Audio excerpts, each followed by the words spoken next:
Halloween, and welcome to Talking Reds, a spooky Nottingham Forest podcast, hosted by myself, Greg, Wolfman Oram, and fellow Forest fans from across the Atlantic, Richard Blood Spatter Spray.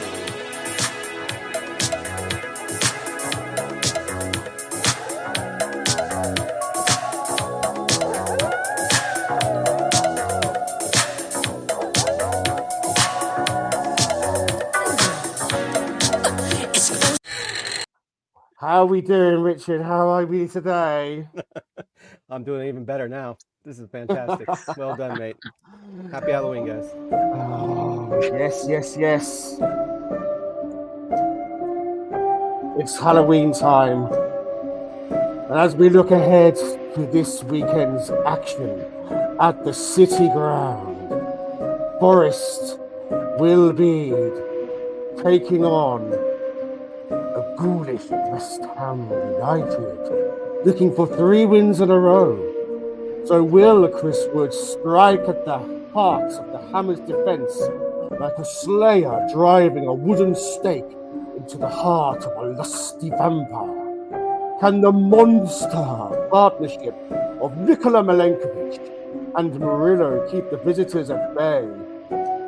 What we really want to know is, will the visit of West Ham be a bloodbath? Here to slice, dissect and chop all of that up with us on the panel of pain, we have the deadly demon DANSCAPE and Wrath, the Random Reaper.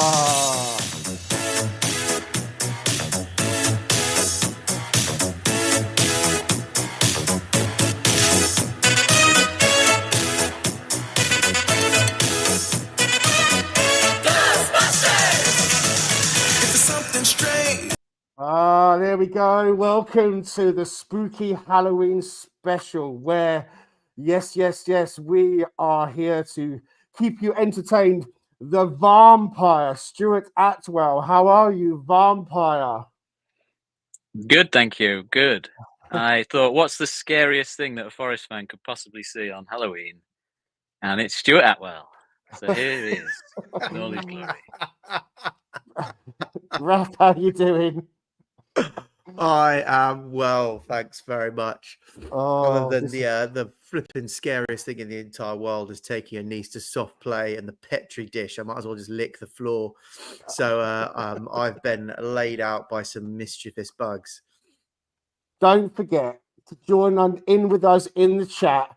Drop your comments. If you don't say hi, then we don't know you're here. And we do want to give you a shout out if we can. And of course, maybe you're listening to this later with your headphones on, perhaps trying to escape from a pack of hungry zombies, or whilst digging a shallow grave to bury something.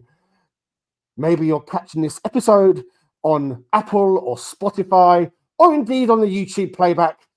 We thank you for joining us as well. Now, the last time we had a quiz question that I forgot to give the answer to again, which was, when officially did Brian Clough become the Nottingham Forest manager? The answer, of course, the 6th of January, 1975.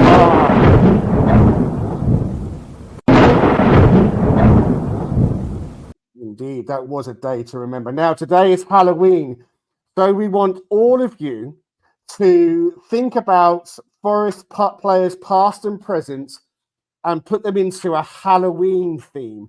We want your Halloween-themed Nottingham Forest players. My contribution is Morgan Gibbs Fright. So we want your Nottingham Forest-themed Halloween players. And yes, Matt Turner counts because he scared the hell out of me every time the ball went near him. So your Nottingham Forest past and present players in a Halloween theme. There we go. Richard, over to you. What are the comments saying? All right. Well, we got to first give a shout out to Mark. Thank you, Mark, for the super chat. Appreciate that. Good morning or good afternoon, I guess, wherever you are in the world. Tim Esom, as well as Dor on Tour. Thanks for joining us, buddy. Glenn Hancock. Appreciate you, my friend. As well as our buddy Bruce from Texas. Thank you guys for being on. We appreciate you. And Mark. Can't forget Mark Hill. All right. There you go, Greg. Back to you. All right.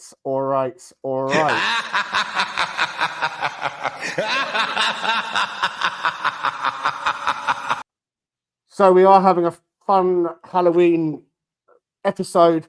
I'm not quite sure how long the Wolfman will stay in this mask for, to be honest with you, because it's rather hot. But let's have a chat about the football then. The reason why we're here, we had the we had the Leicester game last Friday. How's everyone feeling? It's been a few days since the dust has settled. Richard, over to you first. How are you feeling since last Friday? And we ended up finishing the game week in 7th place, didn't we? So going into this one, how are you feeling? Man, I feel good. I mean, coming home again after getting a win last time we were at home, I've got a lot of confidence. I think we've got a stride about us now. We've got some. We were talking about this consistency, continuity, unity, togetherness, connectedness, all those things. So we've got all that going on, as well as I think knowing what our formation needs to look like, knowing what our team needs to look like. I'm sure we'll talk about that as we move forward this episode. But pretty confident we'll see the same lineup. So feeling good. I'm back. The full moon has passed in these parts. Raf, what about you? How are you feeling after the Leicester game, mate? I'm feeling really buoyed, actually. I'm still on a high, and there's numerous reasons for it, actually. But the biggest, two huge ones for me. The first huge one is we can play much better than that as well. When you look at some of the things that were going on, some of the Yatesy miss, like insane saves, posts being hit, and we still scored 3 goals. So there's still more to come from the team, which is really exciting. The second, which is, as I've said before, I've been so afraid for the last 2 seasons of what do we do without Morgan Gibbs-White. But now we've had 2 games. He hasn't been there. We've won 2 games. And the depth of our midfield seems to have no limits in terms of how many players we've got out. If I get a chance later on, I'll have a massive dig at Man City. At that stage, it's just so positive. Indeed, it is. Over to the VAR official that's with us, DANSCAPE. What you're saying about what you're saying? Then the hair's still perfect. I know. Comes off. I know. It's just like a work of art. So I better take it off before I get £100,000 fine. Can't afford that. Are you feeling good after the Leicester game still? Yeah, I mean, if we can't go into this game feeling very positive, having only lost once all season, probably the best striker in the league, best defence in the league, and playing at home, you know, when can you go into a game confident and feeling good? So, yeah, looking forward to it. I think West Ham will be a little bit of a step up in some of the games we've played at home. So it is still a test of our home form, but feeling good. So sticking with you, Dan, thinking about the West Ham game, what are your general thoughts on how this one might play out? I think it could be. I don't want it to be because I kind of feel like we're in good form and we've scored 3 goals last week. Well, 4 goals last week. But I think there's a good chance this is a very stodgy game. I think West Ham are probably defence first as a team. We kind of know that we are. And I think on their away games, you know, they've tended to just sort of concede 1 goal, score 1 goal. So I think as a game, it could certainly start out very tight. I think that's probably how West Ham will come and play against us. And then it just depends, obviously, on the moments in the game if something happens that allows the game to open up a bit. So I'm probably not expecting a lot of goals. I think, there's a chance of a 0-0 or 1-1 draw. I think we're actually a very evenly matched team with West Ham. I know they've not had the best of starts, but they've probably had a slightly more difficult start. I think if you look at players in positions, there's actually a lot of kind of evenly matched players. What they're lacking is a Chris Wood at the minute, who's going to bang in the goals, and they're also probably lacking a Matt Sells, who's going to keep them in a tight game where they've lost or conceded to draw. Who thought we'd be saying that? So, Raf, I'll come to you in a moment. Let's look at the tables on the screen for those able to see it, which shows Forest in 7th, played 9, won 4, drawn 4, lost just that 1 game. on 16 points. You know, we're in a great position. A win against West Ham really, you know, cements the start to this season. The first 10 games would have been an unbelievable beginning for us, Raf. But if we just scroll down a little bit and we take a look at West Ham's position, then you can see that they are in 13th, where they've still got the 3 wins, 2 draws. They've lost 4 on 11. So, you know, they've had a bit of a mixed start to the season, Raf, haven't they? And they are going to pose some threats. What do you think going into this one? So it's really interesting because they sit third, they've got 13th, and they've got 11 points. And if you think about, if you didn't see the table and you thought about West Ham, you would have thought they've actually had a quite shocking start to the season, and they haven't really got going. They haven't found their identity yet of what they really want to be under the manager. And if we think about it back to our prediction show, I had them being 5th, I think. Just because if you think back to the summer of who they brought in, they had a stellar summer of people that were brought in. On the Halloween theme, you don't get more Halloweeny as just an actual name as Fullback. But he's still not played for them. And they're getting some pittance of compensation from FIFA. But that's we talk about them, the Chris Wood. That was supposed to be their Chris Wood, and they still don't have him. The huge bonus for us is Kudos will still be out. And having seen him play live a couple of times, he is frighteningly talented when he can be bothered. He's a bit sulky on the pitch, but when he wants to play, my gosh, can he play? So they've got 2 really key pieces of their jigsaw still out. But if you look through their team, they've got bags of talent. And I'm just waiting for them to click. And they're not far off it on 11 points of just flying straight up the table at all, having not really played well and not really found their rhythm yet. So this game does worry me a little bit, but I definitely think there'll be a goal apiece. And then where does it go from there? We'll both score. But they prefer being at home. So I think them traveling away also helps us. What about you, Richard? I mean, we got the monkey off our back with the 1-0 home win against Crystal Palace. So that hopefully will settle the team down. It will settle the fans down a little bit. And obviously going away to get the fantastic win at Leicester, spirits are really, really high. Could we really be looking at a 3rd win in a row in the Premier League for Forest on Saturday? We're at home. The fans are going to be massively buoyed. I mean, the 3 points will put us on 19. I mean, if everyone else around us loses or doesn't pick up points, I mean, crazily, we could end up in 3rd.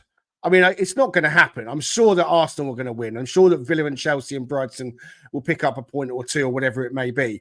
But how are you feeling about Forest on the precipice of really striking right at the heart of those European positions? And is 3 points for Forest a really achievable thing for us this Saturday? Oh, I think it's definitely achievable. I think one factor that you mentioned in terms of coming off of a home win and feeling more confident now that we've kind of got that monkey off our back, coupled with the fact that they're not a high possession team, and I think Dan kind of alluded to that. They've given up goals. I mean, they've given up 16 goals, so it's not like we can't score on them. And with the form that Chris Wood's in right now, I think we definitely could see him putting one in the back of the net. You also take into account that, you know, some of the players, like you mentioned, Raf, there's been a great influx of good players, one of which hasn't played for them. But then you've got those like Paqueta, who's not playing very well. And he's a mainstay, and he's historically been great for them, especially considering he's a Brazilian international, right? So I think knowing that he's not in form right now, knowing that they don't really have that. I mean, Antonio's played decent, but he's not been elite by any stretch for some time. Jared Bowen's Jared Bowen. But outside of that, I think we can definitely control a lot of what they're going to try to do. And I don't think it's going to be similar, I think, in the same way that we saw with Leicester, potentially, or like a Crystal Palace, where there's not an enormous amount of opportunities for them. It could be a bit of a slugfest in terms of just sort of defensive battle, but at the same time, I think I like our chances given what we have up front, as well as what we have on our back line. So very confident. If there's ever a time where I think we can do a 3 wins in a row and start pushing up that table even more, this is the kind of game where that could happen. And we haven't lost to them at home since we've been back in the Premier League. So a lot of good things going for us. A lot of that kind of, coming together to potentially give us that 3 points. Just want to dip into the comments myself quickly. Keep your Nottingham Forest themed Halloween players coming, past and present. Glenn Hancock gives us Neil Spider's Web. That's a great one. Thanks ever so much for that. Keep your themed players coming. Also want to just touch on Mark Walwell is saying that MGW trained fully yesterday. That's the first I've seen of that. And if that is the case, then that makes it interesting, Dan, because I guess the main question that we always consider is formation and personnel. Back-to-back wins, unchanged in those 2 matches. Are we going to go 3 in a row with unchained again, do you think? I think so, yeah. I don't think there's any reason not to, is there? There's no question marks after that game, I don't think, on any player in the lineup. I don't think there's any question marks over fitness. I think Elliot Anderson perhaps missed the open day training session, maybe, I think I heard. So, he may have picked up a knock, but hopefully that's not serious. So then, yeah, why would you change it? Why would you possibly change it against a team that's not in great form themselves? So not too much to worry about. The only question mark, I think, is that, it depends where you think West Ham's threat comes from. And we'll come on to it later, but I think missing Kudos is obviously a big miss for them out wide, which might have changed Nuno's thinking on what he does on the wings, whether you get a Dominguez push wide scenario. But again, we're probably limited in terms of personnel for the midfield with Ward-Prowse being unavailable. So I guess that also restricts your options. So again, probably stays as a unchanged team. Same for you, Raf. I mean, are there any changes that could be considered for this one, or is it going to be unchanged? Well, we're going like for like in terms of formation, unless something wacky's done. I really hope we don't do anything wacky a la Fulham. But I genuinely think stability is the key here. For me, I don't see why, even if Morgan was in full training yesterday, or he is today, to rush him back into a start for this game.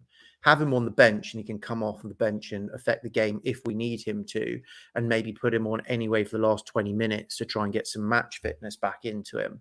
But there's no point risking him, which also involves changing the stability in the team, just for the sake of it. He's too important to us for the rest of the season to have that risk.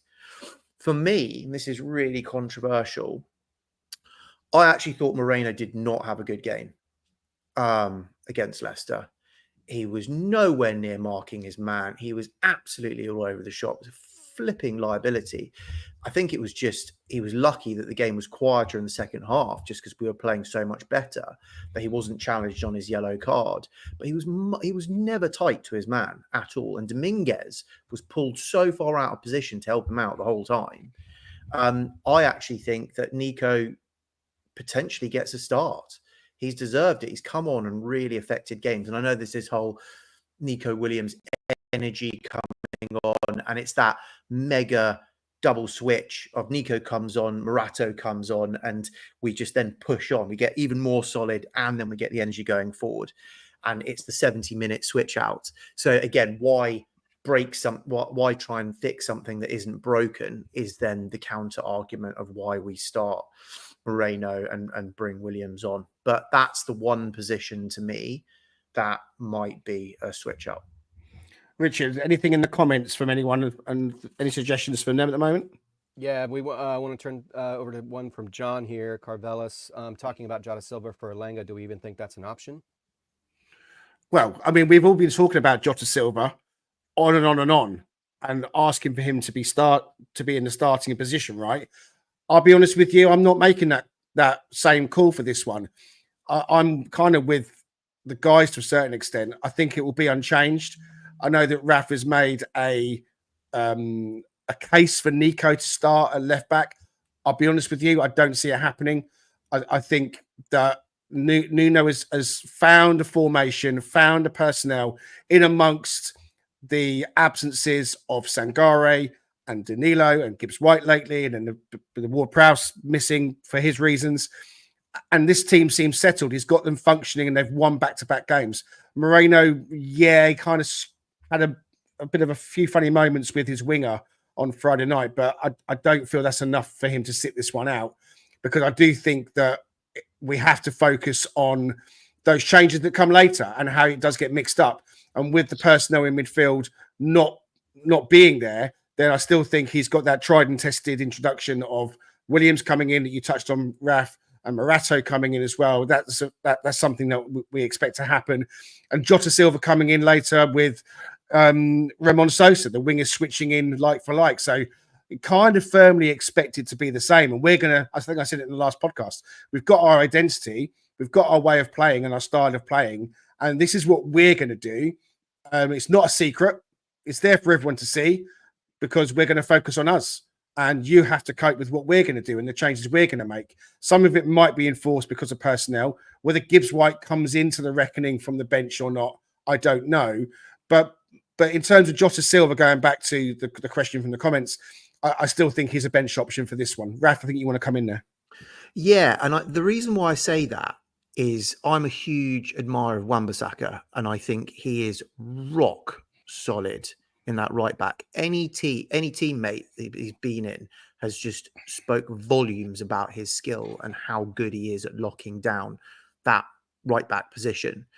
I think that is going to be one heck of a tussle between Callum and Wan-Bissaka to see who actually wins on that. And I think we might see more play go down our right channel just because of the strength that they've got defending on their right, our left.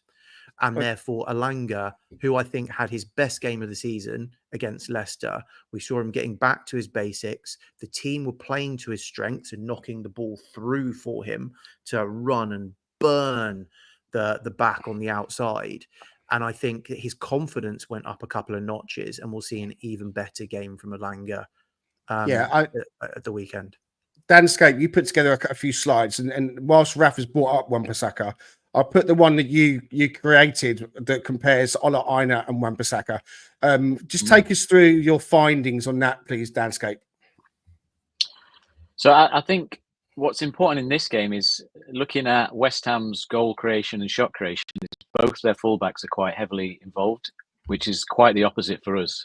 So far, I don't think either of our fullbacks have sort of been involved in a goal-creating move, whereas Wan-Bissaka has been, and I think Palmieri has been on the left. So I think it's the attacking threat they offer that we have to perhaps consider.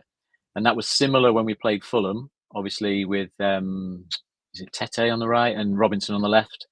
So it's in some ways it's a little bit similar to that. Obviously, people will be worried that Nuno might go 4-4-2 and try and match that at this time, but you know he's probably not going to do that. So yeah, Wan-Bissaka versus Aina was just to compare. It's not to kind of dig out Aina in any way. It was just to kind of show the difference between attacking output between two right backs, because we think Aina's in good form from our end, but Wan-Bissaka across all those attacking metrics on this chart, without reading out the numbers, but across all those attacking metrics apart from crosses, he's kind of contributing more per game going forward. So if, as Raf's saying, he's also pretty solid defensively, then he's probably under the radar player to watch that could influence the game quite a lot. And if he's bombing forward, then maybe there is opportunity for Hudson-Odoi to get in and do his trademark move. It's going to be that battle and that balance on the wings, I think, because Palmieri on the other side as well has quite an impact going forward.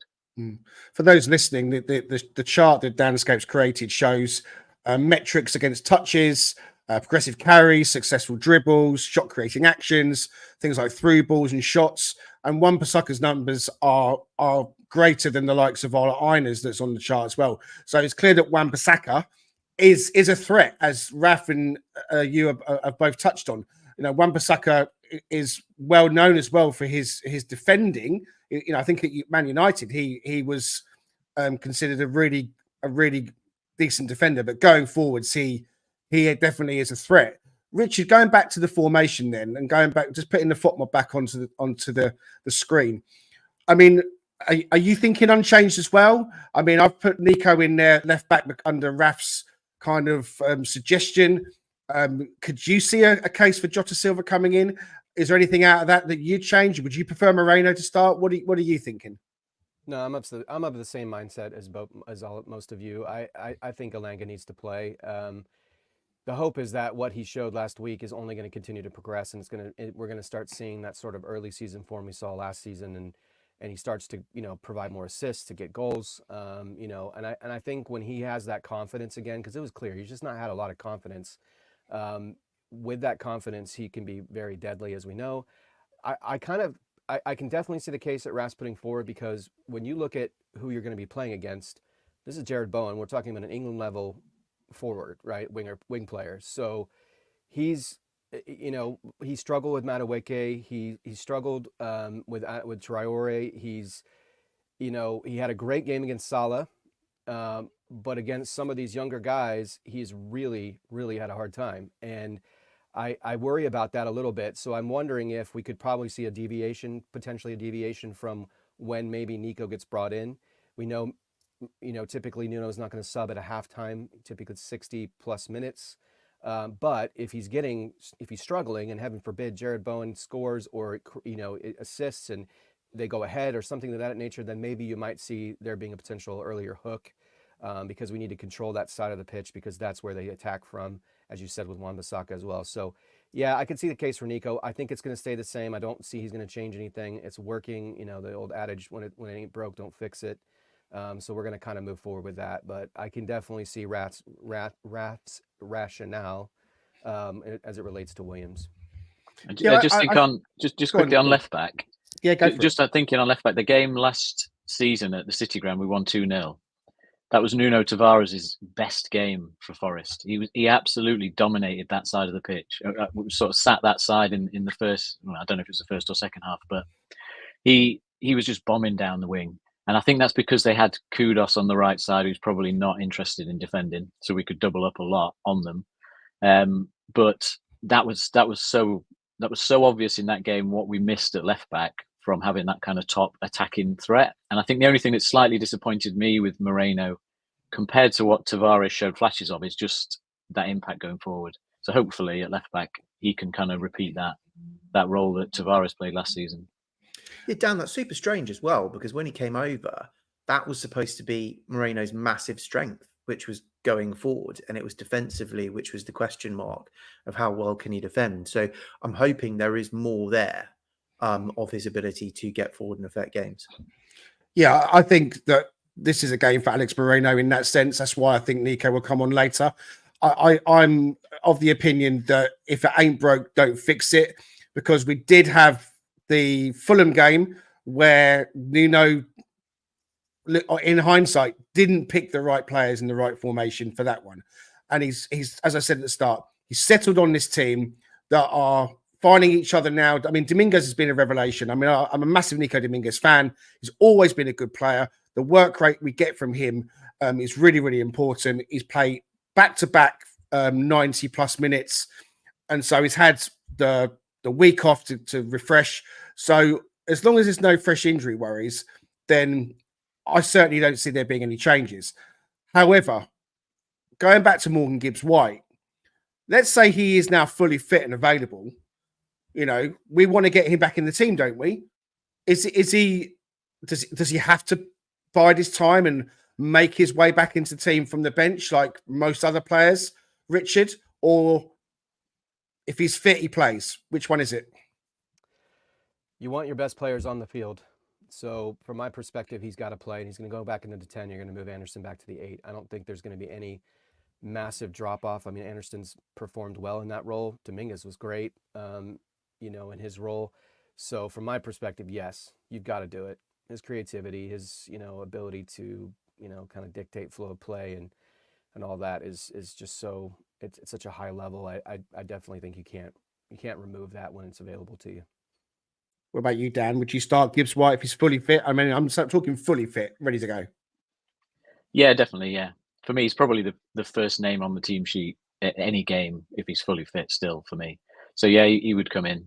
And then the question mark, almost if he was fit, the question mark then moves to Yates v Dominguez, probably, doesn't it? That's probably the big talking point then. Well, where are you then on that, Ralph, with Yates v Dominguez? Let's say Gibbs White starts, Anderson drops to that 8, and it is Yates or Dominguez. Where are you with that one? Very quickly on Morgan, there's a difference between fully fit and match fit. But I can hear Gary Birtles ringing in my ears saying, if he can only give you 40 minutes, then just have the first 40 minutes and then switch him. So I think I agree. If he's got any form of fitness, then if it's not a risk to play him, he plays. In that other slot, Yates for me, every single time of what he's managed to step up in his game. If you think about every game, he's in the last 3 games, I think he has hit the bar or scored.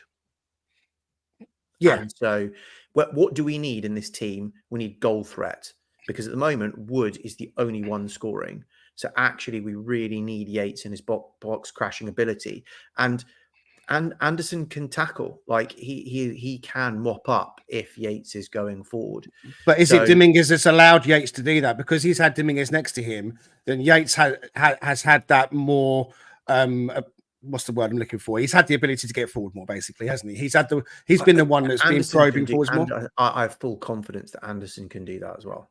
Well, I agree with you, because I've seen Anderson playing and tackling as well, but it's whether he can do it and will do it are two different things, though, because his natural game is to perhaps be another sort of 2 or 3 yards further forwards, whereas Dominguez is naturally kind of just sitting in that area and patrolling that area. So with the best will in the world, Anderson will come in and do a job. And if he said, you got to sit there and you got to let Ryan Yates get forward, then what's the point in playing Anderson? It's almost like, why don't you just stick to playing Dominguez and Yates? And then Anderson comes in for goes on the right for Alanga, or Anderson gets benched. I mean, is there a scenario where Anderson doesn't start, Dan? Yeah, I think so. But I don't like Anderson being put wide. He's through the core. I don't like him being shoved on the left or the right. He either plays through the middle or he doesn't play. And if you have a look at how many minutes he's played in the last 2 seasons, and the fact that he's been hooked at about 65 minutes on quite a regular basis, because he seems quite gassed, I think if it's between the two, you might even see Yates and Dominguez stick as the 2, just to give him a bit of kind of growing pains break and manage the workload that is on him at the moment, just because I think he's already exceeded the amount of minutes he's played for both seasons prior. And they do seem to be managing him in terms of getting him and his body ready to be playing 90 minutes week in, week out. What about you, Dan? I mean, Anderson had a great game against Palace, a little bit off the ball against Leicester. Is there a case for him being benched for this one if Gibbs White's back? No, I think you'd be daft. You know, when he's in that vein of form, it would just sort of knock his confidence. You're gonna. I think you start him and you give him 60 minutes if you're worried about fitness. I think basically Dominguez has staked his claim as the replacement for Sangare. Really, he's fulfilling that similar role now. Whereas he used to charge completely around the pitch, he's now playing that slightly deeper, holding, tackling midfielder role, and it's probably Sangare's role that's at risk of Dominguez's form in some ways. And it's Yates can do that job, but it doesn't look as, he doesn't look as comfortable doing that job because he does want to drive forward. So it's a really tough call, basically. You could have a little bit more attacking threat with Yates potentially in that role as the holding player, but Dominguez probably suits it more. So then, does Yates drop out? Well, not for me personally, because I just love Ryan Yates, so I'll find a way to put him in the team one way or the other. And I'd probably end up with Yates and Anderson myself, which is just unfortunate on Dominguez. But it depends on Nuno's style, whether he wants that complete sitting midfielder. Then maybe Dominguez replaces. I'm not a fan of square pegs in round holes. England have tried to do it. They've got this array of talent, and they're playing players in a position that's not their best position just to get them in the team. And it sacrifices the balance. And I think what we've had in the last set of games has been the kind of balance that gets you the results. And so if it means that you do have to then look at an Anderson getting benched, then that's perhaps what you have to do, because the actual balance and good of the whole team with Yates and Dominguez operating in that midfield so well. And I think you're right, Dan, when Dominguez is, you know, he's the Stangare replacement now. So surely he plays then alongside Ryan, who's gone up and up and up a level. And Morgan Gibbs-White's our best player. I agree with you, Raf. I don't like Anderson out on the left or on the right. So therefore, maybe he is benched and maybe he's switched in on 60 minutes. So therefore, we've got an excellent option off the bench, because you can't get every player into your starting 11, can you? You know, you have to look at the balance of the team. You have to look at what we're trying to achieve as a team. And if you're just putting players in because, oh, he's our best player and he's our second best player, but if both those players play in the same position, then isn't it better to make a choice again and have one of them and then the other one comes in to replace? I mean, it would be a big call. That's why I'm not the manager, and I'm, you know, but it's ultimately, you know, Hudson-Odoi and Alanga, they play if we want to get width, but then could you change the formation? Could you go to a Christmas tree? Could you go to a 4-3-2-1 where you have Gibbs, White, and Anderson operating as a couple of 10s, but then and you maybe ask more of your fullbacks going forwards? I mean, these are the kind of questions that I'm just chucking out there. I'm not suggesting, oh, this is what I would do, but it's a really difficult one. Richard, what can you kind of pick out from the comments? I mean, I know there's a few comments coming in, Richard. Anything in particular? Yeah, I mean, like Bruce says, he'd start Anderson, but I think then that's predicated on the fitness of Morgan Gibbs-White. Paul, good morning, Paul. Late to the party, but he said Morgan Gibbs-White unlikely to be fit, you'd think. So if we'd struggled in recent games, then maybe you'd consider adding him. But outside of that, I haven't seen anything else. There have been plenty of suggestions, though, for players for the all-time Halloween best 11. So we got Jack-O-Lantern Cole back. Excellent. Oh, nice. We have Kingsley Black Cat. Well done. Nuno Spooky Spirito Santo. Ian, nice. This one's awesome. Ian Horror Story Moore. Love it. And then Stuart Piercing Screech. So well done, guys. Appreciate all that. Fantastic. Oh, we love all of your suggestions for our Halloween themed players. So the West Ham game is coming up. Let's get some score predictions in. Let's start with you, Raf. 2-1 Forest. 2-1 Forest for Raf. DANSCAPE. I think it could be a 0-0. I think it could be a 0-0. Yeah. Really? Are you sticking to that? But... All right, he's gone 0-0. He's gone 0-0. I've got to go 0-0 at some point. There's always got to be a 0-0 in the season. Ravishing Richard. You know what? I want to do probably a little unorthodox. I'm going to go 4-1 Forest. And the reason I'm going to do that is because I feel like we need one of those breakout dominating performances where those moments where we seem to miss and not finish actually come to fruition. Per Raf's comments earlier, we should have had way more goals. We had 6 goals in that game against the last match. Yeah, against Leicester. So I definitely think that I'm going 4-1. I'm just going to go bold. I'm going to go full on Alan Merriweather, all optimism. Love it. 4-1. I mean, I'm saying 2-0. I think same as last year. I think we'll win. This is a game that if I'm honest with you, I don't see us losing, he says. But I just think that the way we're playing, Chris Wood to score again, definitely Chris Wood to score. It wouldn't surprise me if we get a Chris Wood brace, in fact. So I'm saying 2-0. In the comments, what have we got, Richard? We got Mark Walwell said another 3-1 Forest, which we'll take that for sure. And then we got Brucey saying 1-1 draw, which kind of aligns with what Dan was saying, obviously. Just same end result, same points total. If you want to put your score predictions in the comments, please go ahead and do so. We are plowing through the Halloween special.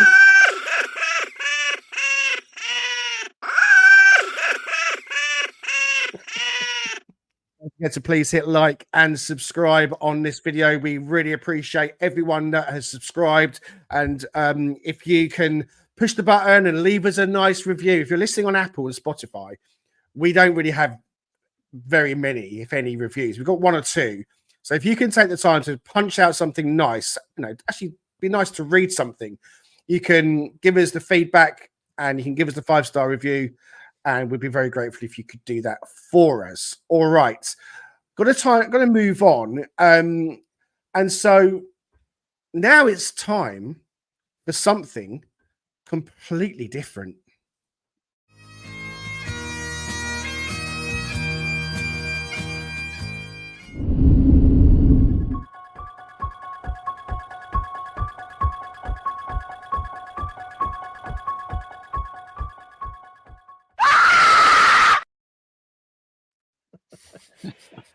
Yes, a new little segment, everyone, for us to launch on this wonderful Halloween Thursday.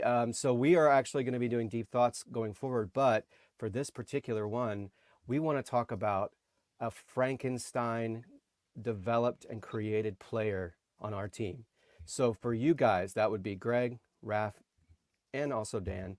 You tell me, choose 3 players, right? And you can take attributes from each one of them to bring them together to create the perfect monster to get us to Europe. What would that look like? What are those attributes? From who? And why do you think that would be the thing to help continuing pushing us up the table? So are we all selecting a player each? Yeah. Well, no. You can each get 3 players. Yeah. So you get 3 attributes that you can kind of bring together. Or if you have 1 core player and then 2 attributes that you add to that person, that's fine too. You can probably guess one of mine.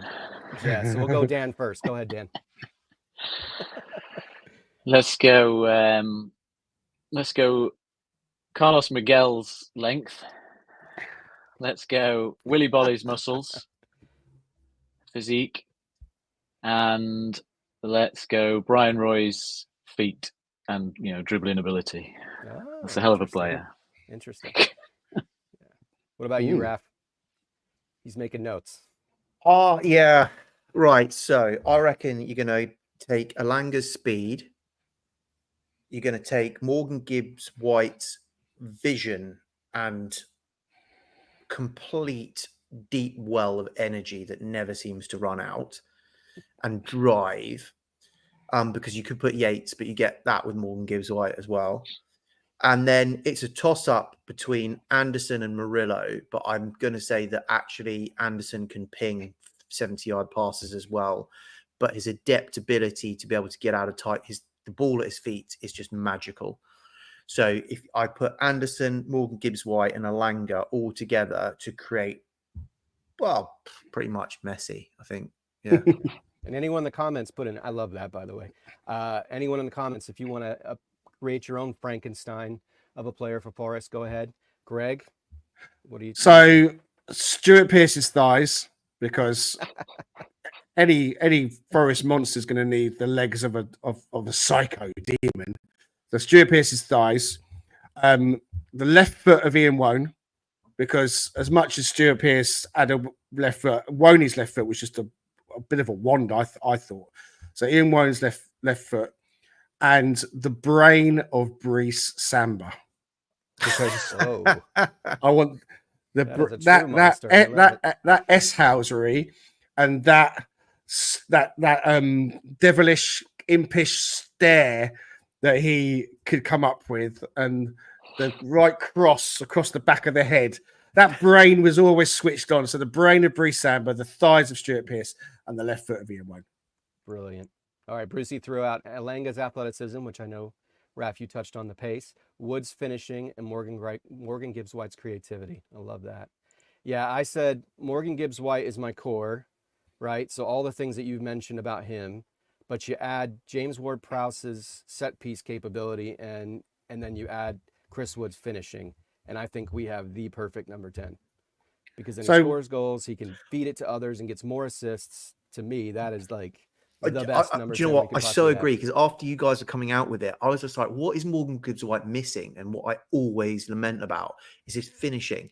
If he could finish like Chris Wood, we're pretty much there. He bagged 25 goals in a season. Exactly. Anyway. Well, that's it, guys. I appreciate it. Guys, keep putting them in the comments so we can definitely see those. But I appreciate you guys taking part in the first Deep Thoughts with Richard Spray. Absolutely fantastic. Very, very good. We love that, Richard.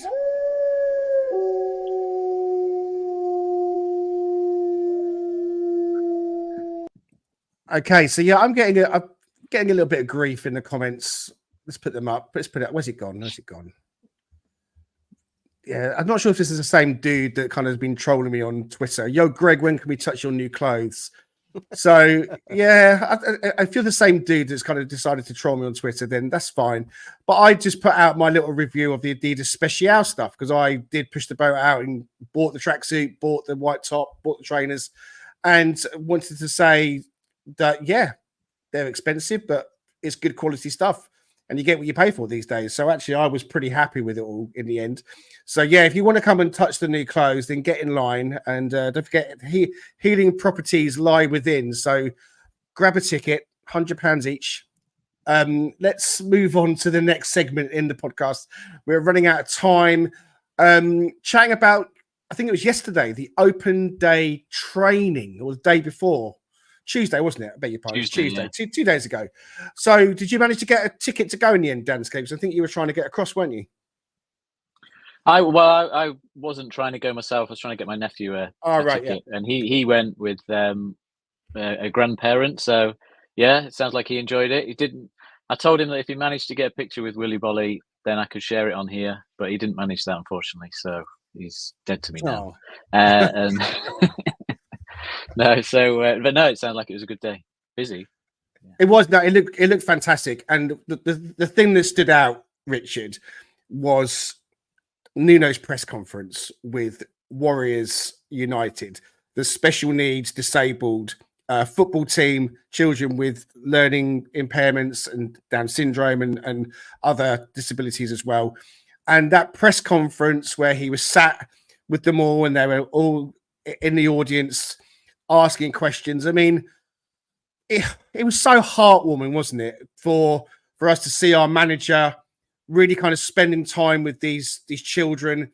And, you know, some of the questions were amazing. I mean, we now know that when he was younger, Nuno's favourite player was Maradona, so that's not a biggie. But we also know, because Joseph asked him what his favourite pop group was, DANSCAPE. And when he said Coldplay, I could hear the implosion from Sheffield all the way down here in London. So Nuno's a bit of a Coldplay fan. When he became a manager, we know now that he was 37, and Nuno loves chips with lots of ketchup. So these are things that we need to know about a manager. And in fact, he got the pizza question. What's your favourite pizza? And it's pepperoni. We all have a bit of pepperoni. But the one thing, guys, that stood out for me was when Nuno was taught the sign language. So if you haven't seen it, so it's I love Forest. It's like that. It's one hand. Or like that. So the I love Forest sign language thing was brilliant, Richard. I mean, what did you make of all that from Nuno? Oh, man, it was incredible. You know, Dan, I think we had this in our WhatsApp group, and Dan brought up at the very beginning of the season for our predictions that were prior to the season for predictions in terms of a surprise for the season. And he said Nuno. And I honestly have to say, as much as I love seeing Ryan Yates continue to break that ceiling, as much as I love seeing players like Matt Sells progress and become even better and become that true number one, all of those things, seeing this guy leading our team, the culture that he's created, the way that he's kind of brought all of these guys together in such a way that we desperately needed, because what was missing last year was just this desire to play for each other and to do the best they can do at every minute that are on the pitch. And there were isolated moments of that last season, but it's really evident this season. They are playing as one unit, and they are going to fight for each other every minute until that whistle blows. And I just love that about that permeating from the top down. We know the ambition of the owner, but to have a guy like that who represents the club in the way that he does. And that one kid, I think his name was Jeffrey, who said, you know, he's just a lovely man, right? And it's absolutely true. He just genuinely is. You feel that emanating from him, and how much he loves his players and cares about his players, right? Because there's a fine line sometimes. We talk about this in American football, players, coaches versus tacticians, right? He's both. And that's not all that common. And so we need to soak it in while we can. You know, we love Steve Cooper. We didn't want to go into that last week. We won't do it this week. But the way that he's galvanized this team and the way that he's built it in just in a short period of time with just having a preseason is incredible. And I hope it continues. I hope he's our manager for years, because when you see things like that, it just makes you appreciate him even more. I didn't read the article. I saw the headline about Nuno. I think it was in the Athletic. I haven't read it yet, but the one thing I did see was he touches on how important it is for him to have a pre-season, because when you come in and you pick up someone else's vision, he finds that extremely difficult. So having that pre-season is something we all wanted for him, and he's actually now commenting on that as actually being a real thing. I mean, Raf, thinking about the club and the community and the way things are now, they've become a lot more settled again. Under Steve Cooper, we got up at the Championship, and it felt like the feel-good factor was never, ever going to be bettered than what it was at that moment, because everyone was on the same sheet. Everyone was just in love with Cooper, was in love with the club. The fans wanted to come. The attendances were through the roof. The tickets are hard to find. And that is pretty much still the case in that side of things. But when Nuno came in, it's fair to say that he's taken a bit of time. We've taken time to get to know him. He hasn't forced anything, which is what I really like from Nuno. But, I mean, how do you think the relationship between the club and fans has evolved, particularly in those times of triumph and challenge over the past year or so? I mean, what would you say is unique about the loyalty of Forest fans? It's really tricky because you want to say that they're the best fans in the entire world, and I do think that they genuinely, like, really at the top end, we do care about our club, right? We really care about our club.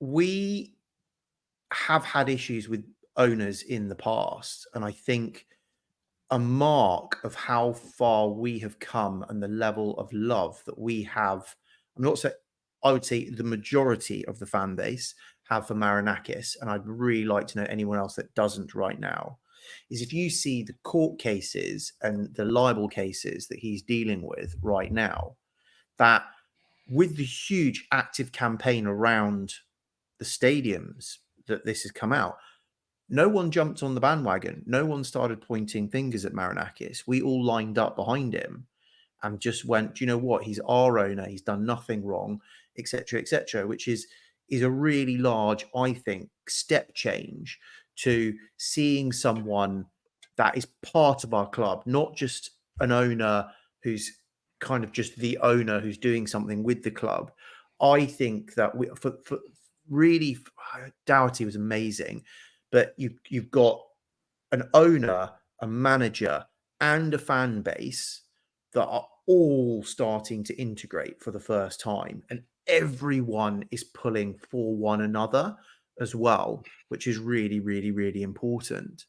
And it's really interesting to know how much of a good one we have when you have on Twitter Wolves fans pouring on for that piece with the learningly challenged kids that came in to speak to Nuno, and them going, this is what we were telling you guys. He's such an amazing person. You're so lucky to have him. We really miss him.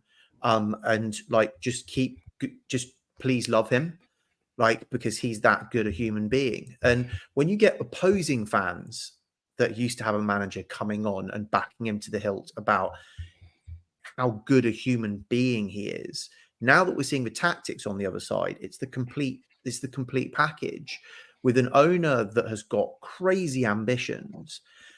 But the trick here is the fans, and we've talked a little bit about the fan engagement and why City Ground is not as loud.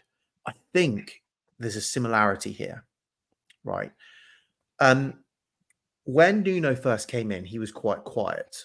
It wasn't the sound bites like we had with Cooper, and he's just done the Nuno thing. He's quiet. He's got on with it, and our love has grown slowly, and it's now really blossoming. We had a absolute explosion of emotion coming back up to the Premier League after 23 years, right? You're not going to be able to top the feeling of going up, and then in the first season, that goal at Arsenal to basically stay up when everyone was saying we were going to go back down again. That you're not going to get the extreme highs of what that is. So slowly the fan base is now going to be growing into that love a bit more and a bit more and a bit more, like Nuno. And I think we'll see the volumes coming back as we recalibrate. Do you know what? We are back in the Premier League. This is our staple. This is our mate. But we need to get excited now about various different things. It's just a recalibration. Sorry, I went on a little bit there. No, not at all. I talk about a lot about Nuno. And, well, I asked you a deep question, and it deserved a deeper answer. But we are running short of time, so I want to circle back to the match and just kind of finish things off, going back to the game on Saturday. Dan, you pulled together another couple of slides for us. I want to kind of have a chat about them. So adding to the stage, basically the comparison season so far, Forest West Ham. For listeners, if you could just be a bit more detailed as you take us through that would be great. Go ahead. Yeah, well, I'm not going to go into the detail of this. There's too much on it, and I can't even read it now. It's too small. I need to work on these formats. But basically, this is comparing us and West Ham so far this season on stats. And in terms of opposition faced, they've had a tougher start to the season, based on where those teams they've played are in the league now. So that's a factor in terms of looking at current league position. Generally, and this is the repeat pattern in every game, if you look at the attacking stats, we're probably second best to a lot of teams in the league at the minute in terms of actually creating chances, controlling the ball, having touches in the opposition areas and things like that. But we're scoring the goals when we need to win the game. And the reason that we can win the game is because if you look at the defensive numbers, again, even comparing to West Ham, we aren't terrible defensively, but we are, again, a very good defensive unit. So if you don't concede and you score one goal, you still get the 3 points. It's exactly the same. So that's all this is showing really, again, is that we're still better defensively and they're probably slightly better in an attacking sense, which, fair enough. They've got a good set of attacking players. They have indeed. And in terms of their danger men, you looked into some opposition key players. Just again, take us through this one. Yeah, so this is just highlighting across certain stats. So obviously, goals and assists is the main one for any team. Bowen's top of that list, followed by Kudos, who's missing, and then it's kind of a level playing field with Antonio, Paqueta, Souček, who I think is one of those players who I don't like to face because he's massive and he plays in quite an attacking area, and he's just, if you have got a tight game, he's one of those players that could just sneak in and get a header and decide it. Shot creating actions, goal creating actions. Again, Bowen's up there, but this is where the Wan-Bissaka mentioned earlier in the pod came through. Is that he's the second contributor towards shots and goals for their team, and that's from right back, and that is different to us. And it was mainly to highlight his impact in an attacking sense again there. So yes, Kudos is missing, and that's a big miss for them because he tops some of these numbers. Bowen's going to play. He's probably the number one threat. But then Wan-Bissaka's the third threat in that list. And out of possession, it's just to show, again, Wan-Bissaka does a job. Kilman, there's a joke to be made there on Halloween about Max Kilman's name, Kilman. He's a good player. He's their Murillo. He's quite heavily involved in possession, build-up, and he's also a good defender. And I think when he's played for Wolves against us, he's kept Chris Wood quite quiet in the past. Excellent. Okay. So, Richard, our players have been in form. We're in 7th position in the table. And the Who Scored Team of the Month, Premier League Team of the Month for October, you can see Matt Sells, who has been under or has had some criticism from certain sectors of the fan base. He makes the Team of the Month. And Chris Wood, our super striker, also makes the Team of the Month. There's Wan-Bissaka, who we've been talking about, in at right back. There's a few Brentford players in there, Collins and Pinnock, and Bremo and Damsgaard. Casemiro, who scored a brace last night against Leicester in the League Cup, is in it. Brennan Notte from Leicester, Gvardiol and Kuhn. I mean, obviously, I haven't given you the positions, but the most important element of all of that, Richard, is that there's 2 Forest players in the Team of the Month. Deserved, do you reckon? Was that a silly question? Yeah, absolutely. Silly question. I think it's a reflection too of those two guys and the supreme confidence that they're operating with right now. I think Dan shared some stats with us about the number of punches that Sells has had, which has been a criticism that I know Raf has levied. Dan just talked about it as well, because it wasn't just about getting height and physicality, which definitely helps because we've seen that with Milenkovic in our back line and how we manage set pieces. But it's also about the confidence and the attacking manner that they operate from a goalie perspective, and that's how he's been doing it. And that's a great step forward, as well as making phenomenal saves, right? And but also, I mean, he clearly hasn't had as much work to do, just simply because of how our defense has played. Similar to stats that Dan just showed. But Chris Wood, I don't know if, I mean, you see the way he acts. I mean, the energy that he's operating with and he's executing with on the pitch is incredible. And he's got it all. He's the total package at the given moment in terms of what he can do. And we keep doubting the fact that he can continue this soaring streak, but he keeps doing it. So yeah, it's just two supremely confident players, and you can't ask for it to be better to have that. You want it everywhere, but clearly having it in goal and as well as a striker position is massively important for us, and it's made a huge difference this season. No doubts for me on Chris Wood. I think he's going to keep scoring. He's in the form of his life. They've opened talks with Chris Wood about a 2.5-year new contract, which I think get him signed up. At the same time, they are approaching the conversations with Ola Aina as well, another player that we absolutely have to get signed up. We've spoken about it in the past, and he has to be signed up ASAP because he's become such an MVP for us. We're nearly out of time. I asked you at the start to come up with your Nottingham Forest themed Halloween style players. Before the podcast, I come up with a team. So this is Halloween Forest. In goal, we have Brees Slasher. Our back four of Andy Impish, Murillo, also Paul Hart Attack, Kenny Burns in Hell, and Thierry Bonfire. So a back five, in fact. In the midfield, we got Neil Spider's Web, Ryan Hates, and then a front three of Morgan Gibbs Fright, Peter Witch, and Chris Woods. So that's our Halloween Forest. But there were some fantastic suggestions in the comments. Thank you for everyone that's pitched in with some of them. I like the Steve Headstone one as well. That was a good one. So excellent for you guys to get involved. Just quickly want to also say as well that the women are playing this Sunday. They have a match. It's going to be away in the Women's FA Cup at Boldmere St Michael's. I'll be honest with you, I don't know where that is. So Boldmere St Michael's women, it sounds like a winnable game.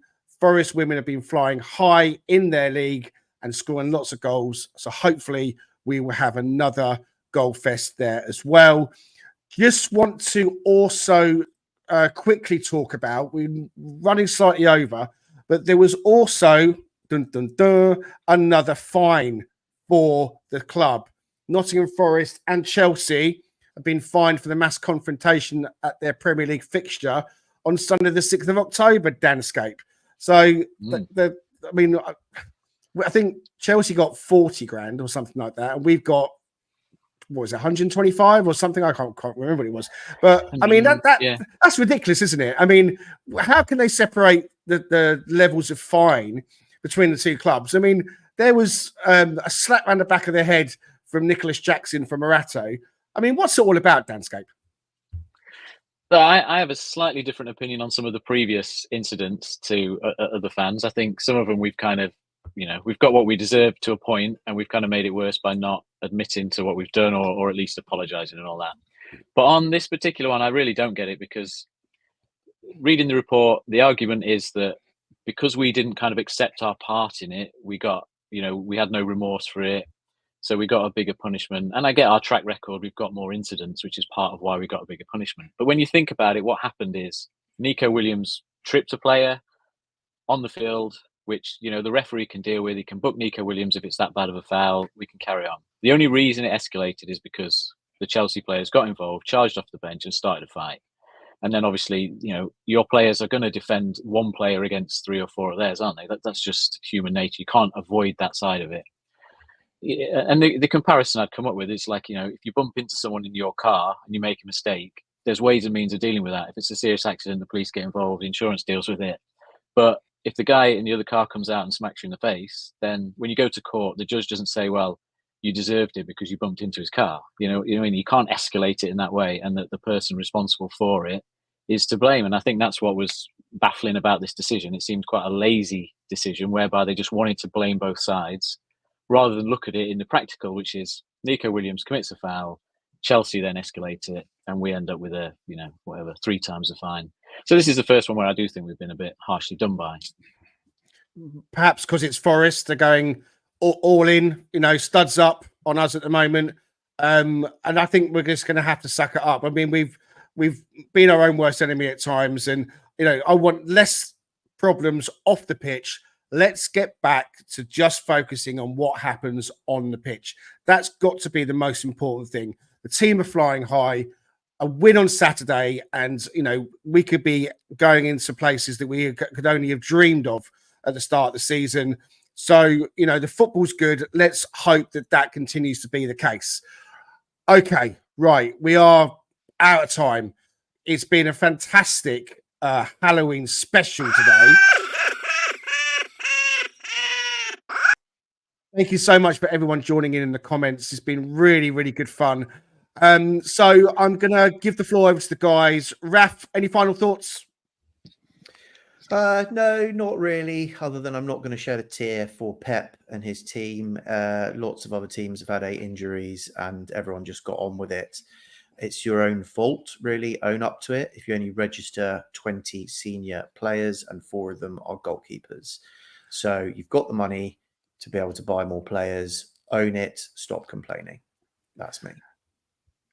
Stuart, the vampire Atwell, is rejoined us for the end of the show. Mr. Atwell, do you have any? Are you in the VAR room this weekend with your bloodthirstiness? No, I mean, as you can tell, my plan to get Luton to the top of the league has really worked out well. So, come on, Luton, and that's all I've got to say.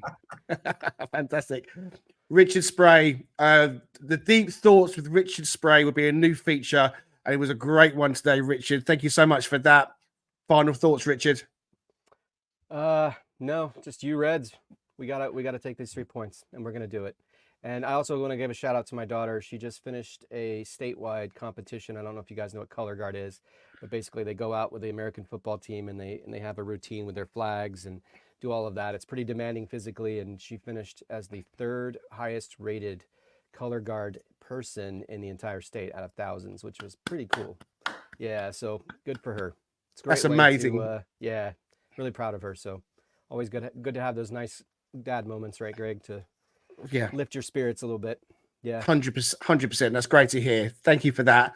I want to quickly just say before we go, please keep an eye out for the Mist Rolling In fanzine, which will be available for its next issue before the Newcastle game. I was asked to write a piece on Nikola Milenkovic, which was like asking a dog to eat a bloody steak, because it was fantastic to write. I loved writing it.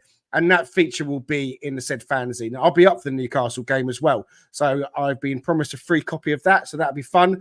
Thank you very much, guys, for joining us. It's been an absolute pleasure.